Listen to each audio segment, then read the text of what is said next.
From Tokyo, Japan and New Plymouth, New Zealand, this is Down to Business English with your hosts, Skip Montreux and Samantha Vega.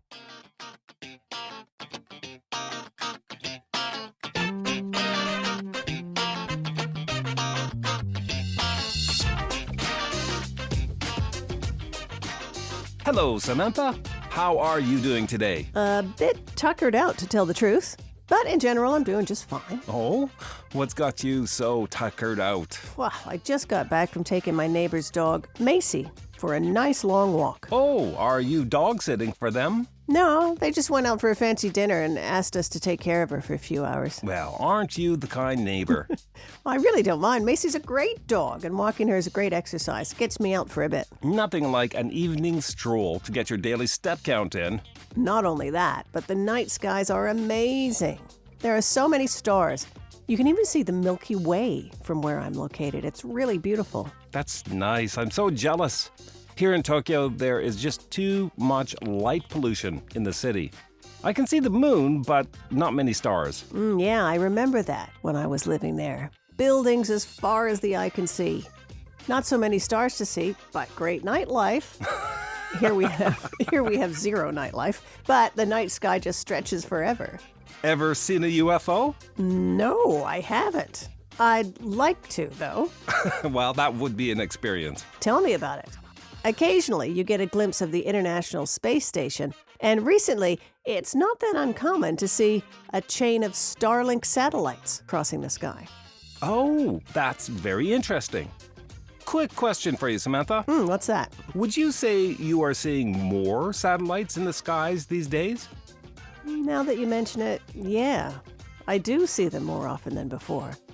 Why do you ask? Well, it just happens that is what I'll be reporting on today. The commercial satellite industry and the growing issue of satellite pollution. Satellite pollution?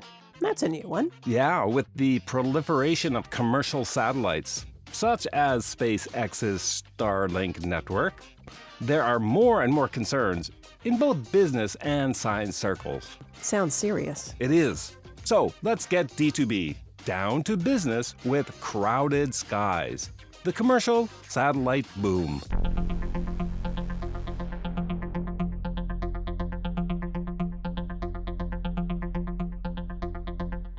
Samantha, I have a history question for you. Oh, not my strong suit, but okay. Do you know when the first man-made satellite was launched into space? That would be Sputnik, right? Yes, Sputnik. And when was that? Guess in late 1950s? Maybe 1958? Oh, very close. The Soviet Union launched Sputnik 1 in October of 1957. And that event kicked off the original space race. The United States quickly followed with their own satellite launches. Eventually winning the space race when they landed on the moon in 1969. I thought you were not good at history. Everyone knows when man first stepped foot on the moon. Okay, well, anyways, for decades, satellites were mostly government-owned, used for military surveillance, weather forecasting, global communications, and scientific research. But that's all changed now, hasn't it? It has completely changed. In the past 10 years, the cost of building and launching satellites has dropped significantly. That's opened the door for private companies to jump into the commercial satellite market. SpaceX is the big name in the commercial sector, right? Yes, Elon Musk's SpaceX and its Starlink network lead the pack. But they're not alone. Who are some of the competitors? Amazon, for one. They are building their own satellite internet system called Project Kuiper. There's also the London-based company OneWeb, which is a subsidiary of Eutelsat. The European telecommunications company? Yes.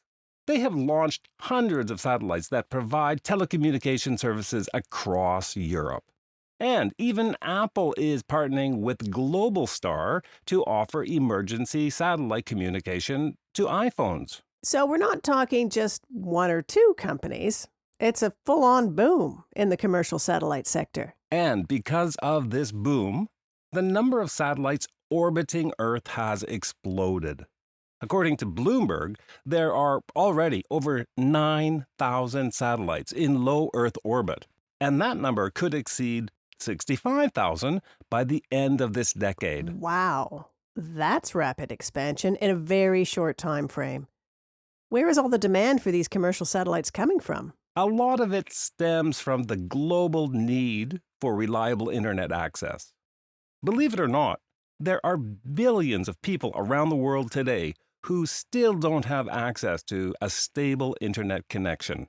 No, that doesn't surprise me, especially in remote areas away from large cities or population areas. High-speed internet infrastructure can't always reach those places. And low Earth orbit, or LEO, satellites are seen as the fastest solution to rectify this problem. Okay, but blanketing the planet with satellites just to get online? That sounds like a high price to pay. It certainly does come with consequences. And that's what we are focusing on today. So, what problems are all these satellites in space causing? Let's start with one of the most immediate problems: limited radio spectrum. Radio spectrum. You might need to explain that for our listeners. Sure. Just like on Earth, there is a range or spectrum of radio frequencies that can be used to send and receive signals. I know all about that. The morning radio show I host out of Fukuoka, Japan is broadcast on 76.1 Love FM. There you go. That's a perfect example. Love FM uses the 76.1 megahertz frequency on the radio wave spectrum. And just like that frequency is reserved for Love FM, communication satellites also need their own frequency on the spectrum to send and receive communication signals without interference. And the spectrum of frequencies available for satellites to use is limited. Exactly. It's kind of like limited real estate in space. Every satellite needs to use part of the spectrum to operate, but there's only so much to go around, and now multiple companies are trying to claim the same space. Don't tell me. SpaceX and Apple? You guessed it. Apple, through their partnership with Globalstar, wants to expand emergency satellite services for iPhones. But SpaceX, through Starlink, already dominates large sections of the spectrum. And they don't want Apple encroaching on their market share. No, they don't. In fact, SpaceX has filed a complaint with U.S. regulators to block Globalstar from getting access to more. So it's not just satellites crowding space. It's also signals crowding the radio frequencies. And because this spectrum is so important for delivering internet, voice, and emergency services, the competition over who controls it is getting very intense. And I imagine there's a lot of money involved. Absolutely. Starlink is already bringing in $1.4 billion in annual revenue, and that figure is expected to do nothing but grow. Okay, so that's the business side. But what about the environmental or scientific impact of all these satellites in the sky? One major concern coming from scientists is light pollution. These satellites reflect sunlight, especially during dusk and dawn. That creates visible trails in the sky. Now, to the naked eye, they might look interesting, but for astronomers, they are a major headache. Oh, why is that? Is it because the bright trails interfere with their telescope images? That's precisely why. Telescopes rely on clear, dark skies to observe distant stars and galaxies. But now, these bright satellite trails are making it harder to collect clean data. Some astronomers worry this could severely limit future discoveries. So we're helping more people access the internet, but making it harder for scientists to study space. That is the trade-off. Another issue is collision risk. Sure, with so many satellites in orbit, the chances of them crashing into each other must be increasing. And when they do crash into each other, they create debris. And that debris can damage other satellites, creating a chain reaction known as the Kessler syndrome. That sounds like a nightmare. One collision could trigger dozens more. You're right, it is a nightmare for astronauts and scientists. The more debris in orbit, the harder it becomes to operate safely in space. It would be a tragedy if the International Space Station was destroyed by space debris. Well, it has gotten to the point where thousands of potential collision risks are tracked every day. Tell me this. What happens to a satellite when it reaches the end of life and no longer operational? Does it just stay in orbit forever? Many satellites today are designed to burn up as they re-enter Earth's atmosphere. But that leads to another concern: atmospheric pollution. When satellites burn up, they release aluminum and other particles into the upper atmosphere. Oh, that doesn't sound good. Is it dangerous? Scientists believe these materials could damage the ozone layer and even affect the climate. The research on it is still ongoing, but there is growing concern that we are polluting space and the Earth at the same time. So just to recap, we've got radio interference, light pollution, space junk, and now atmospheric pollution. That pretty well sums it up. Is there anything being done about all these issues? Believe it or not, there is no global system in place to manage these risks. Each country and company is pretty much doing their own thing. That's somewhat hard to believe. Experts are calling for some kind of international body to be set up to regulate satellite traffic, similar to the way the aviation industry is governed. Now that makes sense. I mean, air traffic is strictly managed. Shouldn't space traffic be too? You'd think so, but so far there's no official framework. Until that changes, the skies above us will only get more crowded and more complicated. Satellite technology brings huge benefits. Better internet, more data, global connectivity. But if we're not careful, we may end up creating more problems than we solve. It is very clear that something needs to be done. No argument from me on that point. And on that note, I think it is time for us to get D2V down to vocabulary.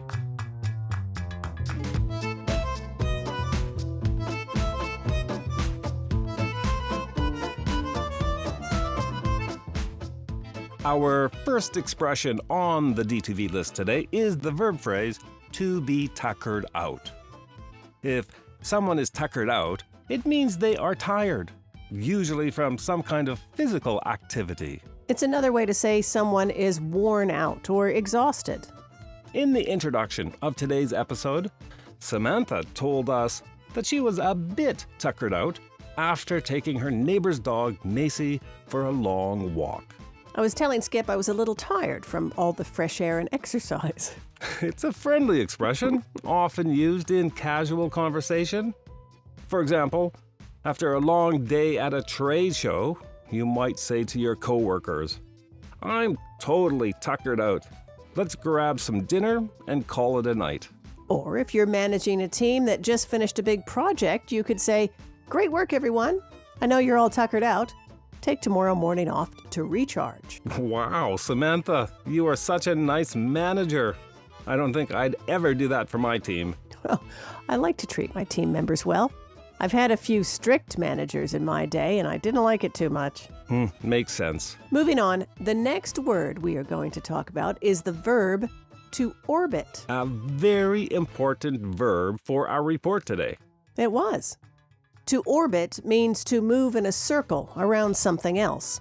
For example, the moon orbits the Earth, or the Earth orbits the sun. And satellites orbit the Earth. That's right. Satellites do orbit the Earth. In today's report, Skip told us that the number of satellites orbiting the Earth has exploded in recent years. He was referring to how many commercial satellites are now circling our planet, especially in low Earth orbit. So, you can use orbit as a noun, too, as you just did. Low Earth orbit. Yes, you can. Orbit can be used as either a noun or a verb. Clearly, this word is important when talking about space, but it is often used idiomatically in business, especially when talking about systems that surround a central product. For example, AI agents like a customer service chatbot or AI scheduling assistants have become very popular these days. I know. My feed is full of ads for AI-powered tools like that. Well, all of those AI agents orbit around a single large language model, like ChatGPT or Google's Gemini. The LLM handles the thinking, and the smaller tools rely on it to do their specialized job. That is a timely example. But we don't only use orbit to describe the relationship between things. We can also use it to talk about relationships between people. Skip, have you ever attended a networking event in Tokyo? As a matter of fact, I have. I assume you wanted to meet new people and expand your professional network. That is exactly why I went. Another way to say that is you wanted to expand your professional orbit. It never hurts to have more people in your orbit. Nice. What's our next D2V word? Our next and final item for D2V today is the verb to rectify.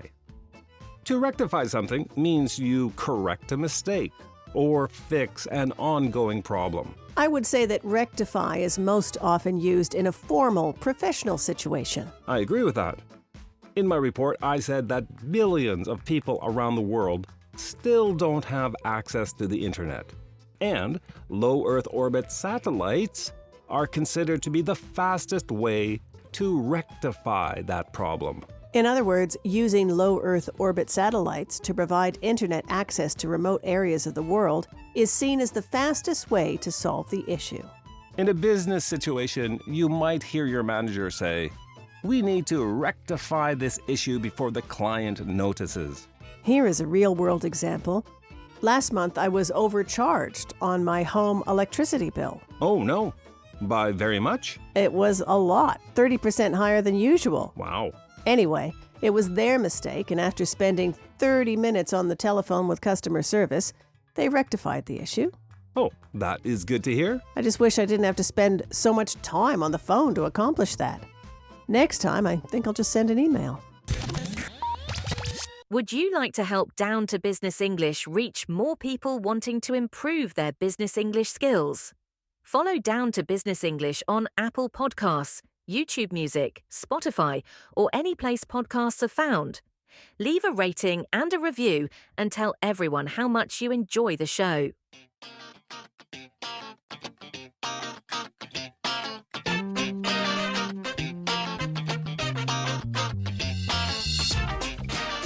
Thanks for that report, Skip.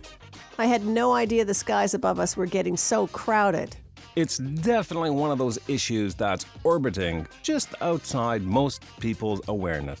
No pun intended. Well, the next time I'm out for a nighttime walk and I look up and see some of those Starlink satellites, I will have a different take on the matter. D2B members and Apple Podcast subscribers, the bonus Down to Vocabulary episode for today's report will be coming out in the next couple of days. In that bonus D2V, we will be looking at 5 more words and expressions from today's episode. Those words are proliferation, to blanket, to encroach, debris, and a chain reaction. D2B members, be sure you have copied and pasted your member-only RSS feed URL from your account page on the D2B website into whichever podcasting app you use. That way, you will not miss that bonus episode when it is released. And Apple Podcast subscribers, there's no need to do anything. That bonus D2B episode will appear in your podcast feed automatically. And if you are not yet a D2B member or Apple Podcast subscriber, but you find Down to Business English helpful for your English studies, please consider supporting the show and become a member today. To become a D2B member directly on our website, just visit d2benglish.com/membership and sign up today. And to subscribe through Apple Podcasts, go to the Down to Business English show page in the Apple Podcast app and tap subscribe. Thanks for listening, everyone. See you next time. Take care. Down to Business English, Business news to improve your business English.